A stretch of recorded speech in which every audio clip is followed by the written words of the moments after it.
Hey, Almond Glen. It's been a while since I made any kind of videos, and every once in a while I try to do one that covers something that comes up in the neighborhood a lot, frequently asked questions, so to speak, and that's what I'm going to do right now is cover another one of the frequently asked questions, something that comes up quite a bit and has come up again. So I'll make this so that I can keep referring back to this whenever it comes up again. My name's Rob Smith. It is, what is today? January the 7th. January the 7th, 2018.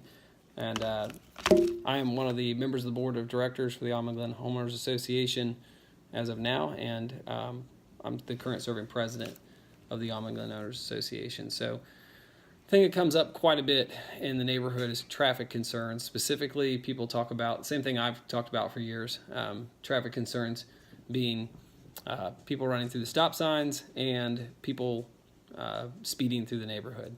So first thing we usually point out is the roadways are owned and maintained by the county, which is a good thing for the Almond Glen Owners Association, as we would have to set aside a substantial amount of money to be able to resurface, reclaim, repair, take care of the roadways throughout our neighborhood. Now, we own the sidewalks, so we've got that expense, but the roadways belong to the county. The second thing is all signage that the county uses for regulations and control. That's up to the county. We can't go through and post signs up wherever we want them in the neighborhood. We can't put, one of the things that comes up quite a bit is a dead end sign going down to the dead end of the road, or a barrier sign at the end of the roadway that, talking about Caprington specifically, that dead ends.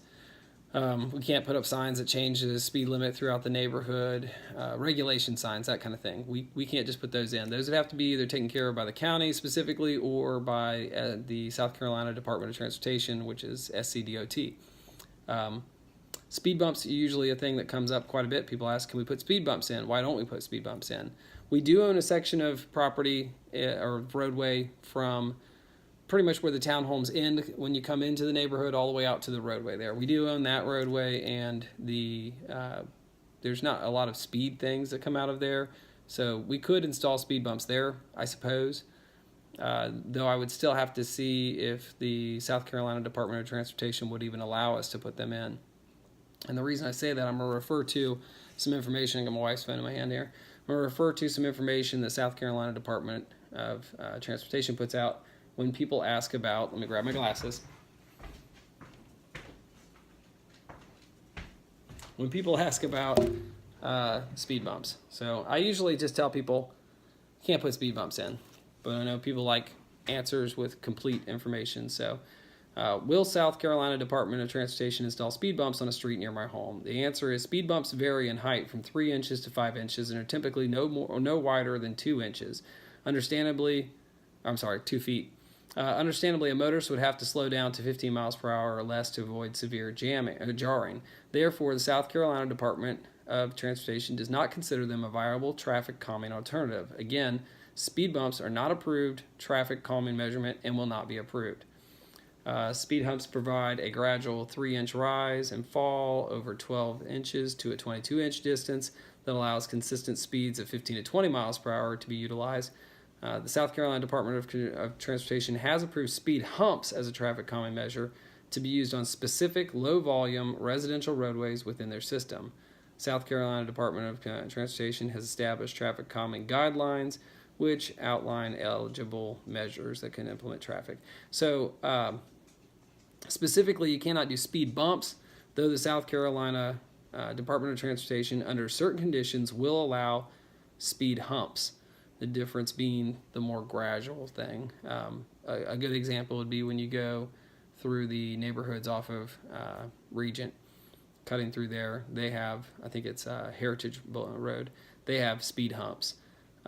So you could go through the South Carolina Department of Transportation and get those approved, though it makes them do constant speeds. You can do constant speeds of 15 to 25 miles per hour over them, so somebody can still go 25 miles per hour over them.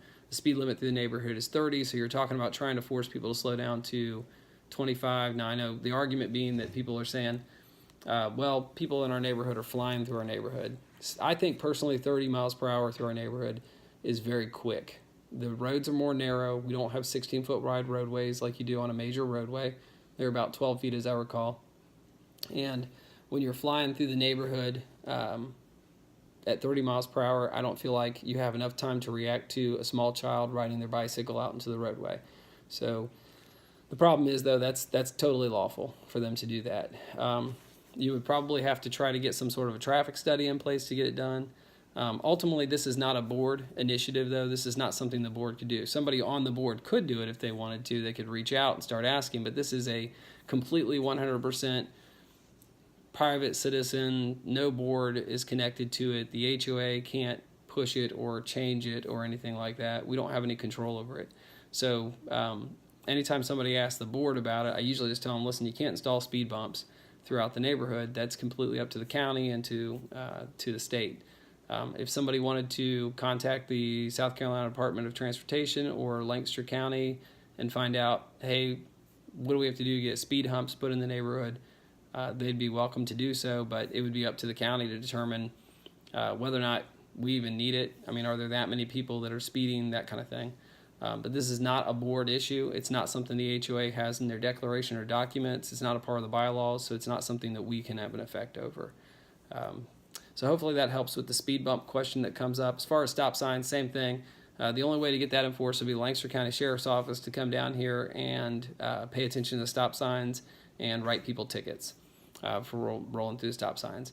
I will say that in the past, what I've witnessed is when a police department or a sheriff's office or state troopers come to a specific area to address citizens' concerns, they generally find that it's people who live in the neighborhood who are doing it, which I think we all know that's true anyways. But they also enforce those rules and regulations quite a bit. So if you're one of the people who gets frustrated at people rolling through stop signs, the first thing you should do is check to make sure that you're not somebody who lightly rolls through a stop sign or slows most of the way or whatever. If you're not coming to a 100% complete and total stop and sitting there for a second to make sure the roadway is clear before pulling out, you're running the stop sign yourself.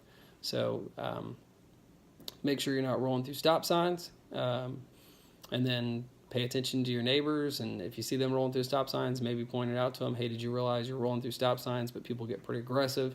But again, that's up to the sheriff's office. It's not something that we can control. I don't even know. We might be able to get state troopers to come out here, but they don't generally work roadways inside of neighborhoods. So maybe reach out to the sheriff's office and express your concerns to the sheriff's office and see if they can help out with that kind of thing.